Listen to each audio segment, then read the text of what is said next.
Vamos a estar considerando esta serie de mensajes y el título general pues son Lecciones desde la barca. Vamos a ver nuestras Biblias, hermanos, en Mateo 8. Vamos a leer del versículo 23 al 27 y vamos a estar hablando, platicando de este primer tema, Mateo 8 del 23 al 27.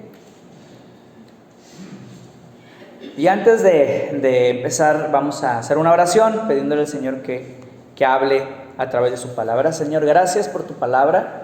Señor, te agradecemos porque hablas, Señor, a través de ella. Que en esta mañana, Señor, seamos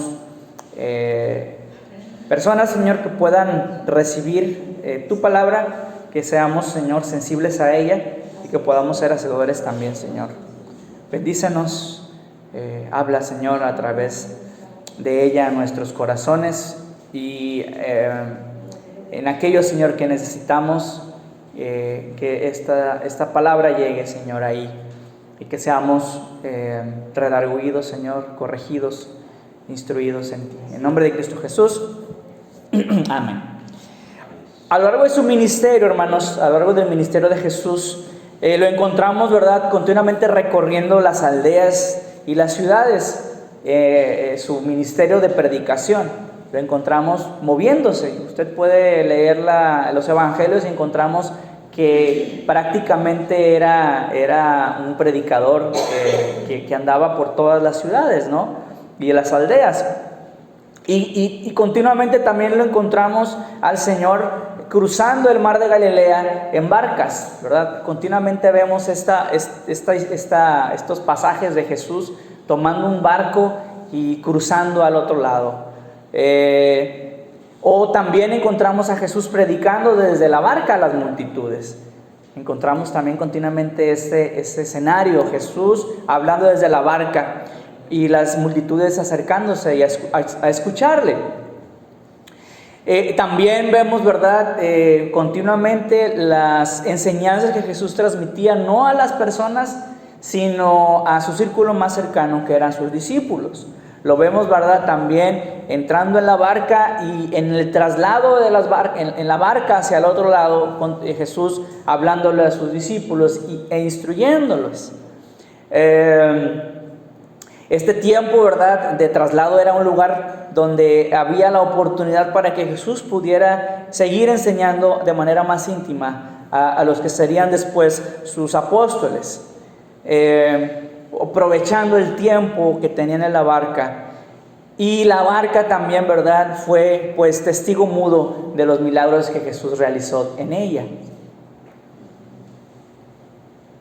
Podemos leer, ¿verdad?, nosotros ahora estas lecciones que desde la barca fueron dadas y que pues hasta nuestros días han trascendido. Entonces vamos a estar platicando, hermanos, acerca de las lecciones desde la barca.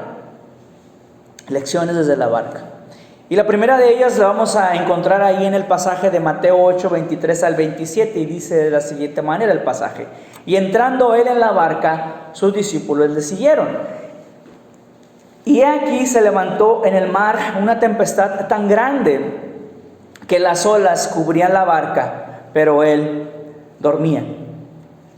Y vinieron sus discípulos, y le despertaron diciendo: Señor, sálvanos, que perecemos. Él les dijo: ¿por qué teméis, hombres de poca fe? Entonces, levantándose, reprendió a los vientos y al mar, y se hizo grande bonanza. Y los hombres se maravillaron diciendo: ¿qué hombre es este que aún los vientos y el mar le obedecen? Lo primero que podemos ver aquí, hermanos, en este pasaje, en estos versículos, es pues que la tormenta es inesperada. Es lo primero que aprendemos en estos versículos, que la tormenta es inesperada. La tormenta llega de manera inesperada. Dice que cuando entraron en la barca, el versículo 24 dice que he aquí se levantó en el mar una tempestad tan grande que dice que las olas cubrían la barca. El mar de Galilea, ¿verdad?, posee un caudal poco común. Es relativamente un mar pequeño, vamos a ponerlo de esa manera, 21 kilómetros de largo por 11 de ancho. Y está, ¿verdad?, a 208 metros bajo el nivel del mar, y su profundidad llega a 48 metros. No es un mar tan grande, pero es profundo. Y es conocido hoy actual todavía por las súbitas y severas tormentas producidas por los vientos que penetran por los cañones y pasos de las montañas que lo rodean. Es un mar rodeado de montañas que cuando el viento entra por esos cañones produce tormentas inesperadas, porque choca con los aires cálidos y húmedos y tranquilos en el mar, y entonces se levantan estas fuertes tormentas y origina olas de hasta 7 metros de altura. Es un mar peligroso, el mar de Galilea. En una ocasión yo volaba de la ciudad de Veracruz hacia Monterrey, y en la ventana del avión, ¿verdad?, me tocó estar en la ventana y pude presenciar algo bien, pues que me impactó mucho, que fue una tormenta eléctrica, ¿no?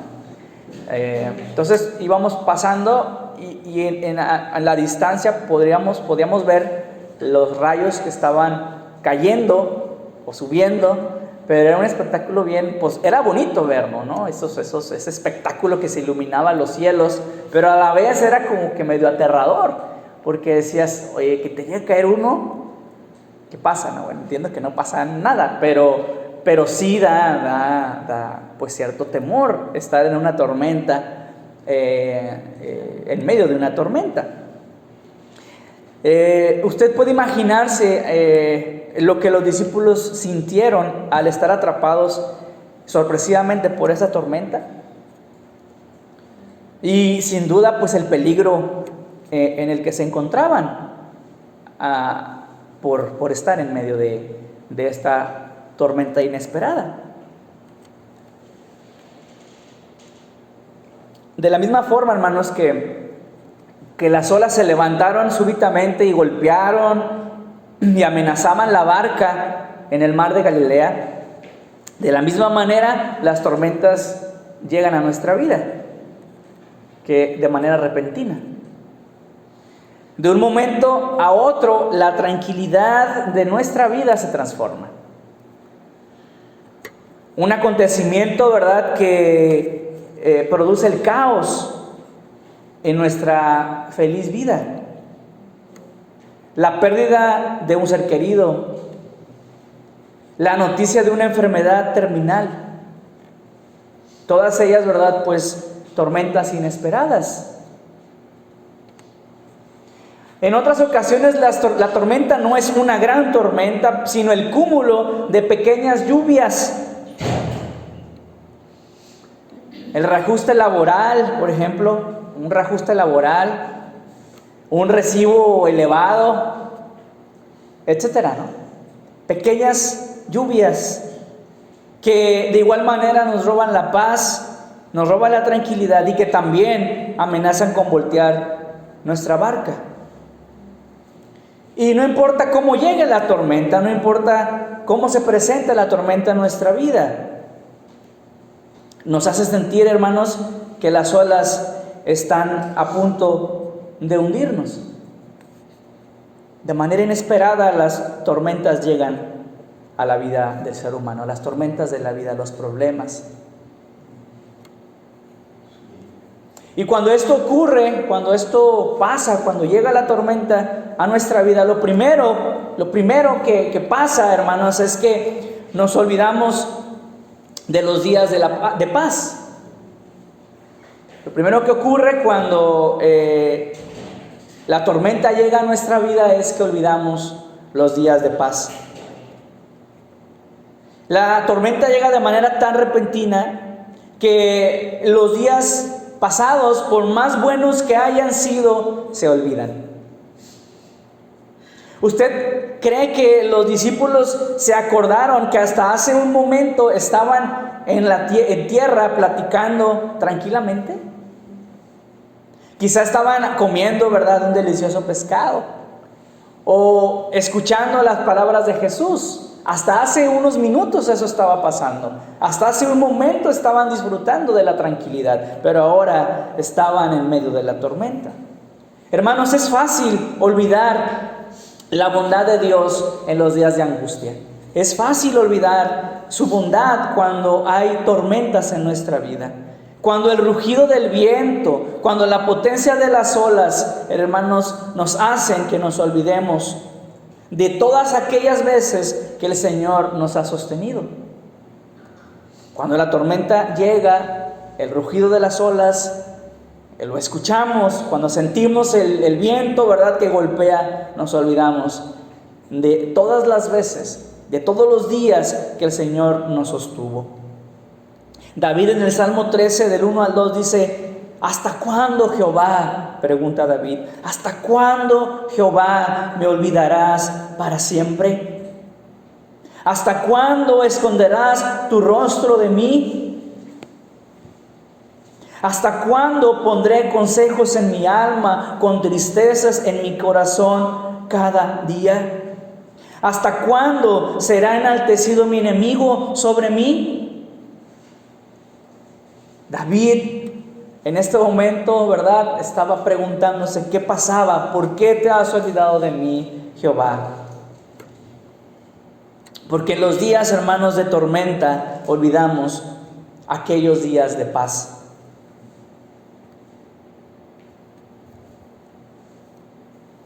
Hermanos, pero esto, el saber, el tener en mente que la tormenta es inevitable, que es repentina, nos debe de hacer reflexionar, hermanos, en disfrutar los tiempos de quietud, de disfrutar cuando hay quietud, porque sin duda vendrán días de tormenta.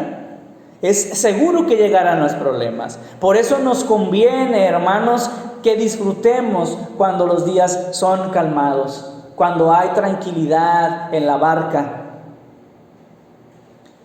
¿Cómo está su vida hoy? ¿Hay paz en su vida en este momento? ¿Está disfrutando de días soleados en su vida?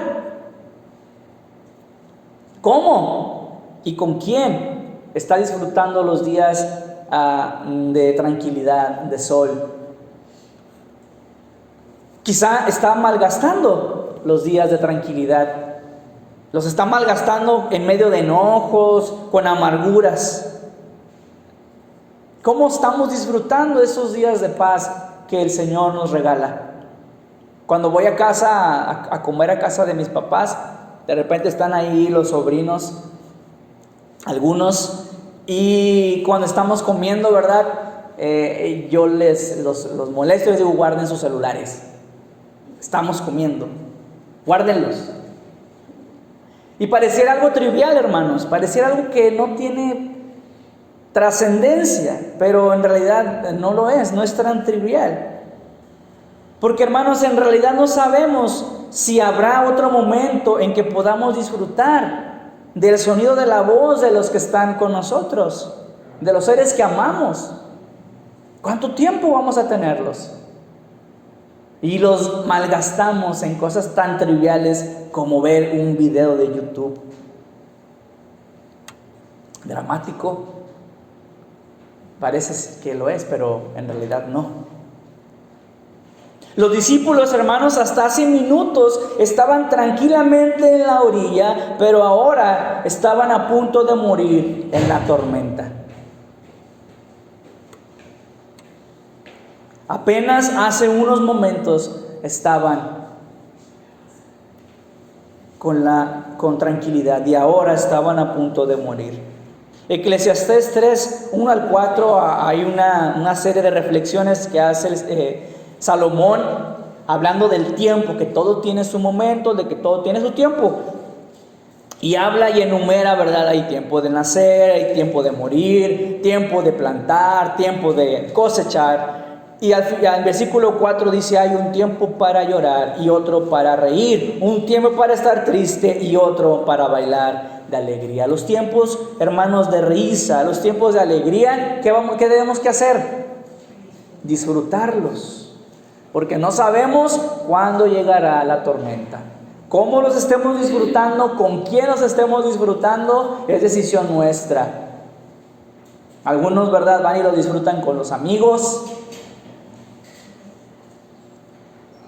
o en las fiestas. Bueno, usted sabrá cómo los disfruta, pero hay que disfrutarlos con las personas correctas, con su familia, con aquellos que lo aman. Disfrutemos, hermanos, esos tiempos de quietud mientras que existan, antes que llegue la inevitable tormenta. Amén.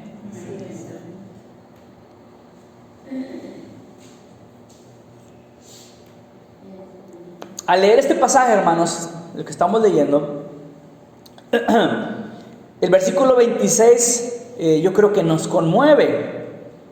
Dice, ¿verdad?, la escritura que entonces levantándose, ¿qué pasó? Reprendió a los vientos y al mar. ¿Y qué ocurrió? Y se hizo, dice, grande bonanza. Una súbita paz que apaciguó el mar, que apaciguó, ¿verdad?, el temor de los pescadores que seguramente había, ¿verdad?, en otras barcas en medio de la tormenta.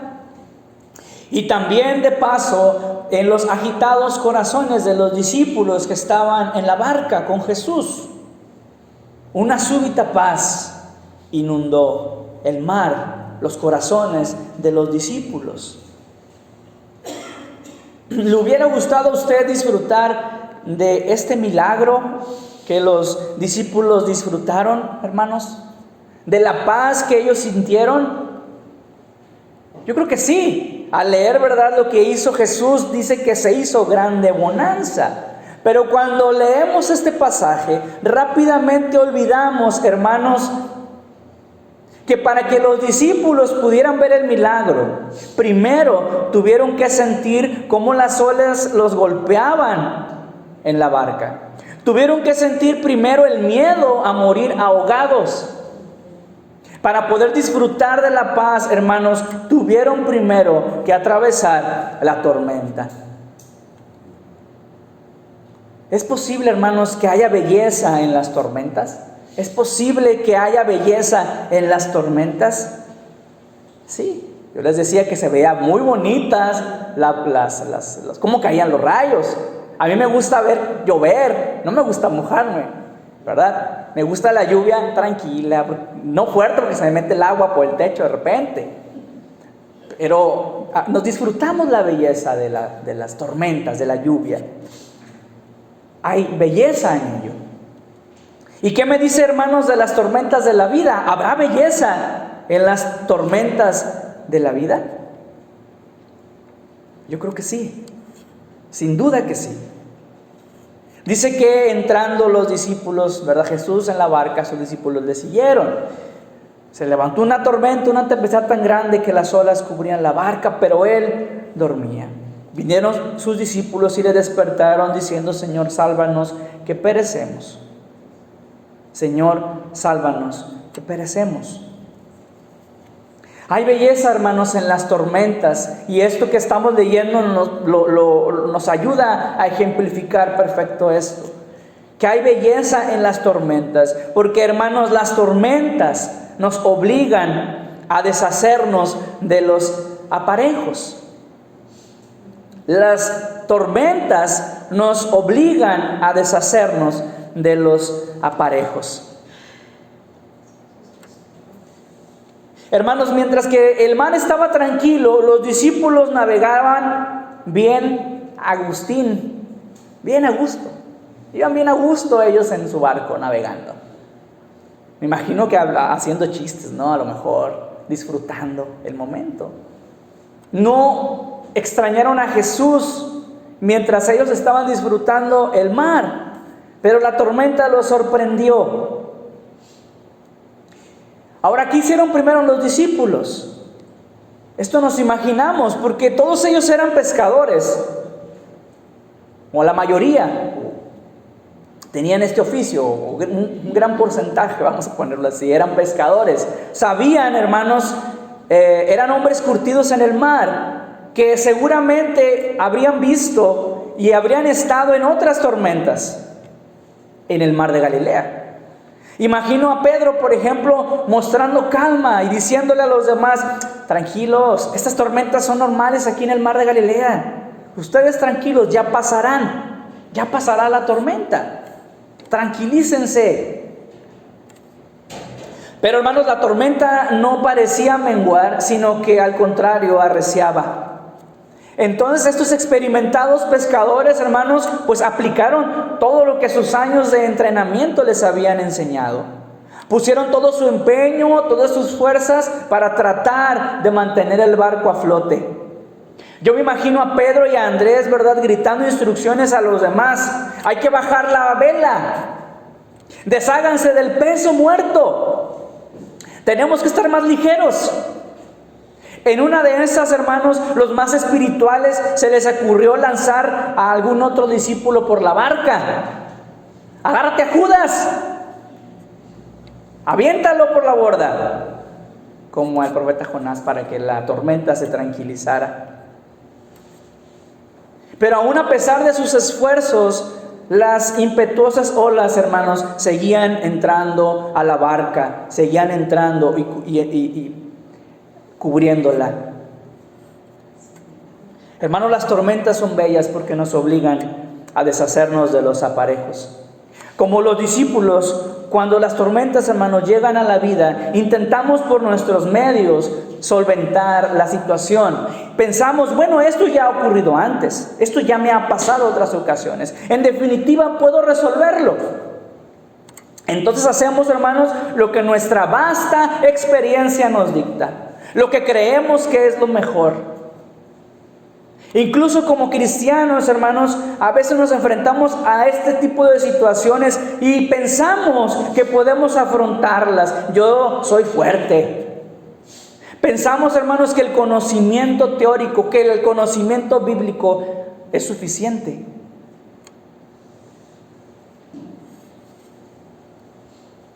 Pensamos que el mero conocimiento es suficiente, que nuestros esfuerzos son suficientes. Pero nos encontramos, hermanos, ante la realidad de que en medio de la tormenta, cuando las olas azotan, somos vulnerables como cualquiera. Somos vulnerables como cualquiera, y esto no debe de avergonzarnos, hermanos. ¿Quiénes estaban en la barca con Jesús? Los discípulos de Jesús, los futuros apóstoles del Señor. Bueno, hermanos, hasta ellos sintieron miedo de morir.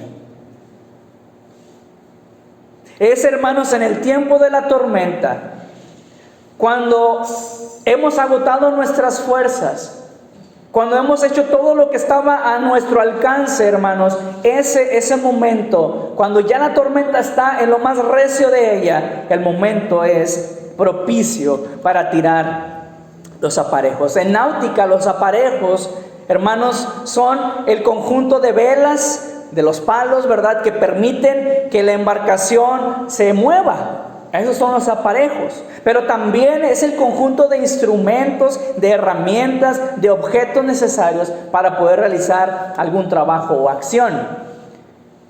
Hermanos, debemos de quitar, ¿verdad?, de nosotros, de tirar aquello que pensamos, ¿verdad?, correcto, nuestros razonamientos, nuestras fuerzas, renunciar a nuestras propias fuerzas, reconocer, hermanos, que nuestros esfuerzos, que nuestras herramientas, que nuestros conocimientos son inútiles. Es el tiempo de echarlos por la borda, hermanos, y entonces, solo entonces, es cuando podemos ver la belleza en la tormenta. Porque, hermanos, la tormenta nos arroja hacia Jesús. La tormenta nos arroja hacia Jesús. Dice que los discípulos, vinieron sus discípulos a Jesús y le despertaron diciendo: Señor, sálvanos, que perecemos. Los discípulos despertaron a Jesús cuando la tormenta los hundía. Al principio decíamos que intentaron ellos solos a lo mejor sacar de la barca el agua, ¿verdad?, con sus propias manos.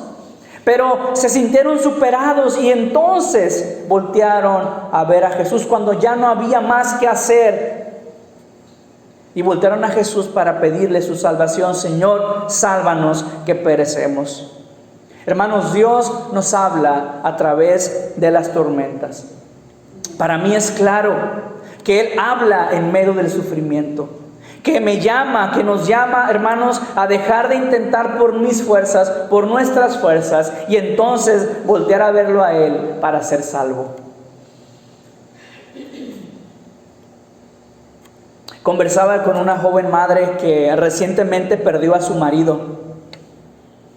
Como es lógico, hermanos, el sufrimiento por la pérdida del ser amado, pues provoca pena y dolor, le provoca pena y dolor. Sin embargo, hermanos, sus palabras me confirman que ella encontró la belleza en la tormenta. Ella me dijo: perder a mi esposo tan abruptamente y tan joven, incluso las carencias económicas que tuvimos después, no tienen comparación a una vida sin Cristo. Vivir sin carencias, con la mejor familia, en la mejor ciudad, con lo mejor de todo, no se compara con las promesas del Señor. En medio, hermanos, de la tormenta, esta joven mujer fijó su mirada en Jesús. Esta terrible experiencia, hermanos, la llevó a aferrarse a los pies de la roca de la salvación. El apóstol Pablo, hermanos, entendió perfectamente la belleza en la tormenta, sin importar perderlo todo con tal de ganar a Cristo. Aunque doliera el proceso, entendió que era preferible deshacerse de todo con tal de encontrar a Cristo. Filipenses 3, del 1 al 8, dice: por lo demás, hermanos, gozaos en el Señor. A mí no me es molesto el escribir las mismas cosas, y para vosotros es seguro. Y empieza a hacer una serie de descripción, ¿verdad? Guardaos de los perros, guardaos de los malos obreros, guardaos de los mutiladores del cuerpo. Porque nosotros somos la circuncisión, los que en espíritu servimos a Dios y nos gloriamos en Cristo Jesús, no teniendo la confianza en la carne. Y él dice: aunque yo tengo también de qué confiar en la carne, si alguno piensa que tienen que confiar en la carne, yo más. Circuncidado al 8º día, del linaje de Israel, de la tribu de Benjamín, hebreo de hebreos, en cuanto a la ley, fariseo, en cuanto al celo, perseguidor de la iglesia, en cuanto a la justicia que es en la ley, irreprensible. Pero cuantas cosas eran para mi ganancia, las he estimado como pérdida por amor a Cristo. Y ciertamente aún estimo todas las cosas como pérdida por la excelencia del conocimiento de Cristo Jesús, mi Señor, por amor del cual lo he perdido todo y lo tengo por basura para ganar a Cristo. Perder todo, dejarlo todo, echarlo por la borda para ganar a Cristo, para ver a Cristo. Me gusta mucho, hermanos, el ejemplo del pastor y sus ovejas. Usted sabe que en el rebaño, ¿verdad?, no todas las ovejas son obedientes, hablando de los rebaños naturales, ¿no? Siempre hay una que otra ovejita desobediente, que el pastor, hermanos, utiliza su vara para una y otra vez disciplinar a esa oveja saltarina. Aquella ovejita que se quiere ir por otro camino, ¿verdad?, le da un golpecito para que regrese al rebaño. Pero a veces, hermanos, esa oveja no quiere obedecer, es una oveja terca, es una oveja rebelde. Entonces, hermanos, el pastor decide que lo único que queda por hacer es tomar esa oveja y quebrarle una de sus patitas. Tomar esa oveja y quebrarle una de sus patitas. La oveja entonces queda incapacitada para moverse por sí misma. El pastor, ¿verdad?, toma la ovejita, toma la patita de la ovejita, le pone Vicks, ¿no?, y le pone una bendita en su pata. Y como la oveja no puede caminar, hermanos, el pastor la toma y la coloca bajo su amoroso brazo. La oveja entonces es llevada por el pastor a todos lados junto a él. A todos lados va la ovejita junto al pastor. Eventualmente, pues la patita de la oveja sana y es puesta de nuevo, ¿verdad?, en el suelo. Pero algo ocurre. La ovejita está tan acostumbrada al pastor, está tan acostumbrado a su olor, a su voz, es tan dependiente de él, hermanos, que siempre camina a su lado y ya no se vuelve a apartar de él. Eso, hermanos, es lo que hace Dios con nosotros. Permite las tormentas en nuestra vida, hermanos, para que lo veamos a Él, para atraernos hacia sí. Charles Spurgeon, teólogo de los 1800, decía: he aprendido a besar las olas que me han arrojado hacia la roca de los siglos. He aprendido a besar las olas que me han arrojado hacia la roca de los siglos. Hermanos, las tormentas nos arrojan a los pies de Jesús. Ahí, hermanos, radica la belleza de las tormentas.